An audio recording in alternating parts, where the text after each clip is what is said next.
Most seniors are getting 10, 12, even 15 blood tests every year, and many of them don't change a single medical decision.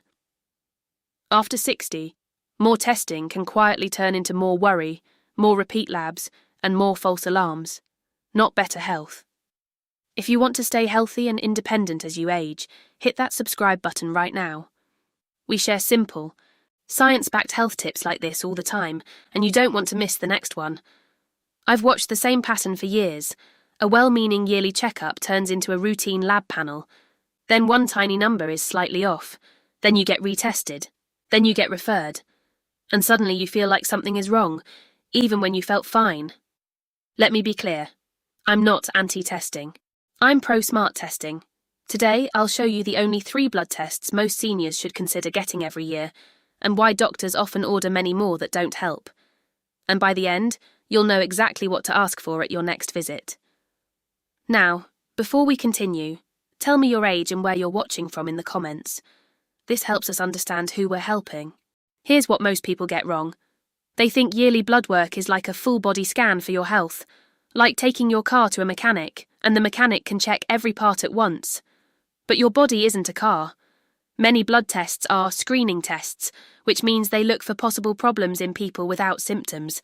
And screening sounds smart, until you remember this. The more tests you run, the more likely something will come back abnormal even when nothing is truly wrong. That's called a false positive. That means the test looks suspicious, but you're actually okay. And false positives don't just disappear. They create what doctors call a cascade. That's a domino effect of more tests, more appointments, and more stress. Choosing Wisely Canada even warns against annual screening blood tests unless directly indicated, because routine tests can kick off unnecessary follow-ups from mild, harmless, abnormal results. They describe how a routine CBC can lead to repeat tests and more care, just because one number was slightly off, not because the patient felt sick. Source. So today, we're going to do something refreshing. We're going to focus on the 3 blood tests that most often catch big problems early, and actually change what you and your doctor do next. And yes, I'll also explain which common tests are often over-ordered and when they truly make sense. Now let's start the reverse countdown. Number 5. Vitamin D blood test. Why many seniors don't need it every year. Most people think vitamin D testing is a must. They've heard, everyone is low. But actually, for many seniors, testing vitamin D every year doesn't change the plan. Why? Because if you're at risk, the usual solution is the same either way. Safe sunlight, vitamin D in food, and sometimes a basic supplement. Vitamin D is like the light switch vitamin. It helps your body absorb calcium, which helps your bones stay strong. It also affects muscles, balance, and immune function. But here's the trap. If you test it in people who are low risk and feel fine, you can end up chasing tiny changes that don't matter. So what should you do instead? Use common sense risk clues. If you rarely go outside, cover most of your skin, have osteoporosis, weak bones, have frequent falls, have a history of fractures, have certain gut problems like celiac disease, or take medicines that affect absorption, then vitamin D testing can be helpful. But if you just want the simplest, most practical plan, focus on food first. Try to get vitamin D from real meals. A typical 3-ounce serving of salmon can give you a strong dose. Many milks and plant milks are fortified, meaning vitamin D is added, and 1 cup can help you reach your daily goal. Eggs also help, especially the yolk. And if your doctor says a supplement makes sense, many seniors do well with 800 to 1000 IU per day, but the right dose depends on your situation, your other meds, and your medical history. And here's the key question to ask your doctor. If my vitamin D level is low, what would we do differently than if we don't test it? If the answer is, we do the same thing either way, then yearly testing may not be worth it. But wait until you see number 4, because this one is ordered constantly, and it confuses a lot of people. Number 4, TSH, thyroid stimulating hormone. Just to check the thyroid. Most people think checking the thyroid every year is like checking your oil, but actually, thyroid tests can be tricky in older adults. TSH stands for thyroid stimulating hormone.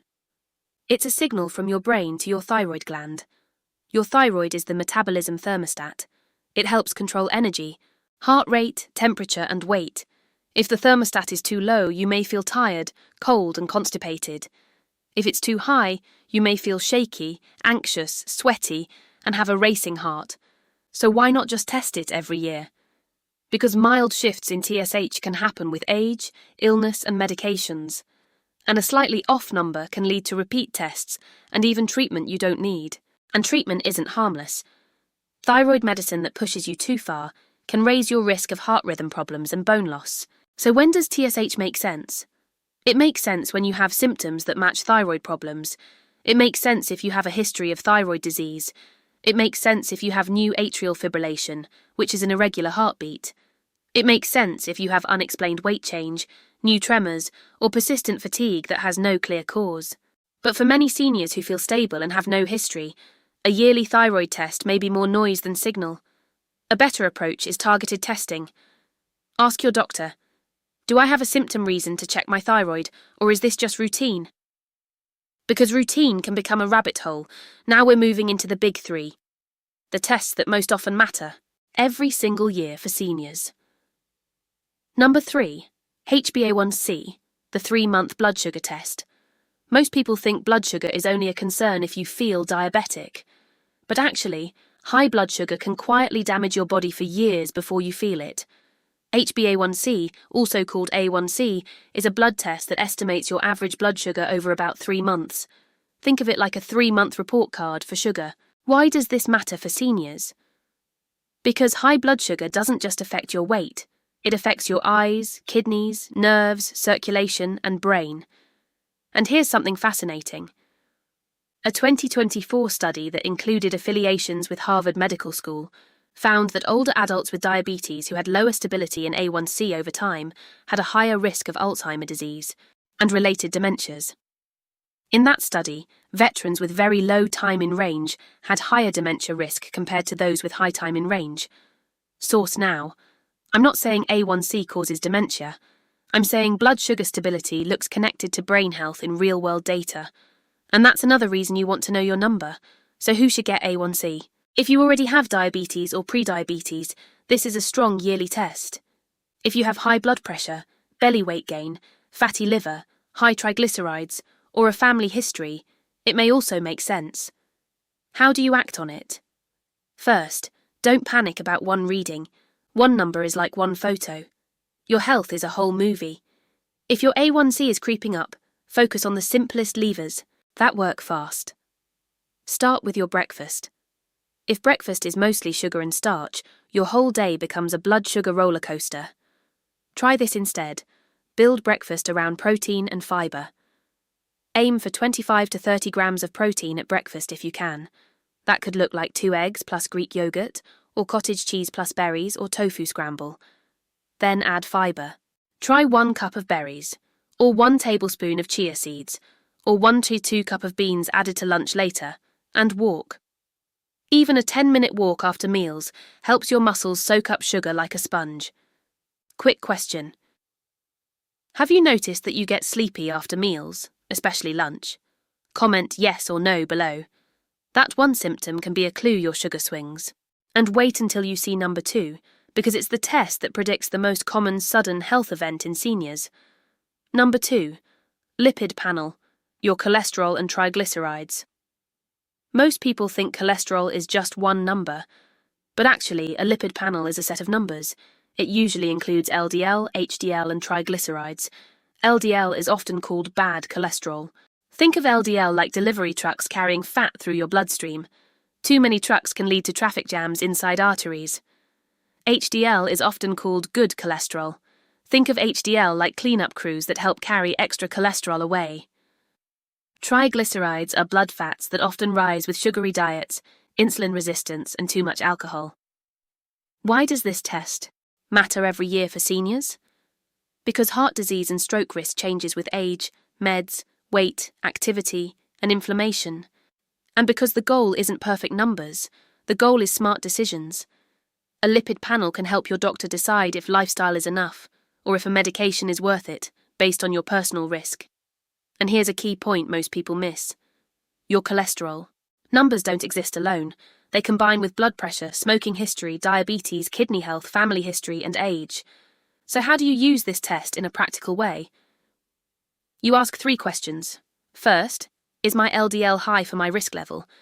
Second, are my triglycerides high, and does that suggest too much sugar or alcohol? Third, do we need to change what I eat, change my activity, or adjust meds? Now, food steps that actually move the needle. Start with soluble fibre. That's the type of fibre that turns into a gel in your gut and helps pull cholesterol out like a mop. A simple target is 5 to 10 grams of soluble fibre per day. How do you get that? 1 cup of cooked oats is a great start. Half a cup to a full cup of beans most days is even better. An apple or a pear helps too. Now add healthy fats. Replace butter and processed meats more often with olive oil, nuts, and fatty fish. Try to eat fatty fish twice a week. A normal serving is about 3 to 4 ounces, and if you eat meat, make it less daily habit and more sometimes food. Also, be careful with health snacks. Granola bars, sweet yogurt, and fruit juice can push triglycerides up fast. Before we go further, if this is making sense so far, hit that like button. It tells me you want more videos like this. Now we're at number 1. This is the blood test that quietly protects your heart, your kidneys, your muscles, and even your medication safety. Number 1. Basic kidney function test, creatinine with eGFR. Most people think kidney problems always cause pain, but actually, kidney disease is often silent until it's advanced. Creatinine is a waste product from your muscles. Your kidneys filter it out. eGFR stands for estimated glomerular filtration rate. That's a long phrase, but here's the simple meaning. eGFR is an estimate of how well your kidneys filter your blood. Think of your kidneys like a coffee filter. If the filter is clean, water runs through. If it's clogged, everything backs up. Why is this the most important yearly blood test for seniors? Because so many common medications depend on kidney function. Blood pressure meds, diabetes meds, pain relievers, even some antibiotics. If your kidneys slow down, the normal dose can become too strong. And kidney function is closely tied to your heart and blood pressure. So if you want to stay independent, avoid hospital visits and keep medications safe. You want to know this number. How do you act on it? First, ask for your eGFR and your creatinine value. Not just it's fine. Ask, what is my eGFR and is it stable compared to last year? Second, protect your kidneys with the basics that work. Hydration, blood pressure control, blood sugar control, and avoiding unnecessary NSAIDs. NSAIDs are common pain relievers like ibuprofen and naproxen. I'm not saying you can never take them. I'm saying taking them often, especially dehydrated, can stress kidneys. Third, eat kidney-friendly in a simple way. You don't need a special diet, unless your doctor tells you. But you do want to avoid the extremes. Don't go ultra-high protein without medical guidance. Don't live on processed salty foods. And don't ignore swelling in your legs, sudden weight gain, or major changes in urination. Now, I know what you might be thinking. What about liver tests? What about a CBC? What about checking everything to be safe? Great question. And this is where we pump the brakes. Let's pump the brakes for a second. Even simple blood tests can cause real harm when they're unnecessary. They can lead to stress. They can lead to repeat tests. They can lead to procedures you didn't need. And they can distract from what actually improves your health day to day. Also, these 3 tests are not perfect for everyone. If you have symptoms, new health changes, cancer history, anemia history, liver disease, thyroid disease, or you're on certain medications, your doctor may absolutely need more labs. And sometimes, more testing is the right call, especially if you've had recent medication changes, or you've had weight loss you can't explain, or you're feeling weak, dizzy, or short of breath. And please, hear me clearly. I'm not saying refuse tests, I'm saying understand tests. Before you agree to any lab, ask, what are we looking for?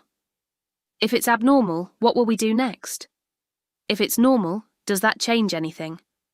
And what happens if we don't do it today? If your doctor can answer those clearly, it's usually a good test. If the answer is vague, it might be routine noise. And one more safety note. If you take blood thinners, heart rhythm meds, diuretics, diabetes medications, or you have kidney disease, you may need labs more often than once a year. Your body and your medication list matter. Now you're convinced. But thinking, how do I actually do this? Here's the simplest way. At your next yearly visit, bring one short sentence. Say, I want to focus on the few blood tests that truly change outcomes for seniors. Then ask for these 3 if they fit your situation: an A1C, a lipid panel, a kidney function test with eGFR. Then stop and listen. If your doctor suggests more tests, ask why. Not in a rude way, in a smart way. Now let's make it even easier. If your budget is tight, start with kidney function and A1C. Those 2 often protect you from the biggest silent problems and medication issues. Then add the lipid panel when you can, especially if you have any heart risk factors. And here's a simple weekly routine that supports all 3 numbers. Walk 20 to 30 minutes most days. Eat a protein-rich breakfast. Add beans or oats most days. Eat fish twice a week if you can. Drink water regularly. And limit ultra-processed salty foods. Nothing fancy, just steady. I'd love to hear your story. What made you click on this video today? Share in the comments. Look, there's a lot of noise out there, and it can make you feel like you need to test everything and fix everything right now. You don't need to overthink this. For most seniors, health isn't built with 12 blood tests. It's built with a few smart checks and simple daily habits. Start with just one action step. At your next appointment, ask, can we focus my yearly labs on A1C, lipids and kidney function unless there's a clear reason for more? Your body will tell you if it's working, in your energy, your strength, your walking, and your numbers over time. If this helped you, hit that like button. And if you want more videos like this, make sure you're subscribed because we post new health tips every single day. Stay healthy, stay strong. See.